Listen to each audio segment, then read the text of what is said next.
আসন্ন জাতীয় সংসদ নির্বাচন সামনে রেখে নির্বাচন কমিশনে চলছে আপিল শুনানি। আগামী 21 জানুয়ারি থেকে শুরু হবে নির্বাচনের প্রতীক বরাদ্দ ও প্রচার প্রচারণা। কিন্তু এখন পর্যন্ত জামায়াত ইসলামীর নেতৃত্বাধীন 11 দলীয় জোটের বিষয়টি সুরাহা হয়নি। চলছে আসন সমঝোতা নিয়ে আলোচনা। এরই মধ্যে আসন ভাগাভাগি চূড়ান্ত করতে জামায়াতের আমির ডাক্তার শফিকুর রহমানের সঙ্গে বিশেষ বৈঠক করেছেন জাতীয় নাগরিক পার্টির আহ্বায়ক নাহিদ ইসলাম। জোটের আসন বন্টন শিগগিরই চূড়ান্ত হবে বলে ঘোষণার পরদিনই দুই নেতার মধ্যে এই বৈঠক হলো। গেল রোববার রাজধানীর বসুন্ধরা আবাসিক এলাকায় জামায়াতের আমিরের কার্যালয়ে এই বৈঠক হয়। এনসিপি সূত্রে জানা গেছে, জোটের দুই শীর্ষ নেতার একান্ত এই আলোচনায় আসন বন্টন এবং সার্বিক নির্বাচনী কৌশল নিয়ে কথা হয়েছে। ভবিষ্যৎ হোক নিরাপদ, বিনিয়োগ হোক বিশ্বস্ত, আর আমার পছন্দ সল্ট বে। ওয়েলকাম টু সল্ট বে।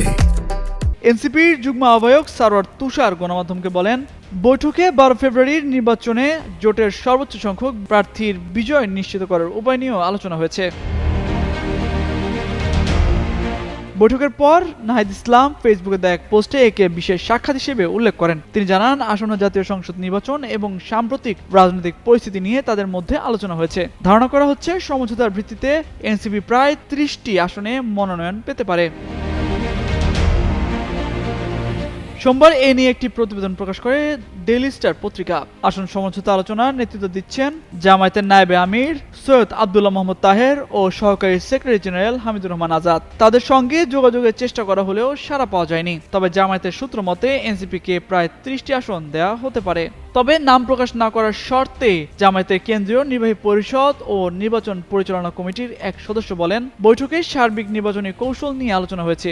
আসন ভাগাভাগির বিষয়টিও আলোচনা অংশ ছিল। সোমবার বা আগামীকালের মধ্যে চূড়ান্ত সিদ্ধান্ত আসতে পারে।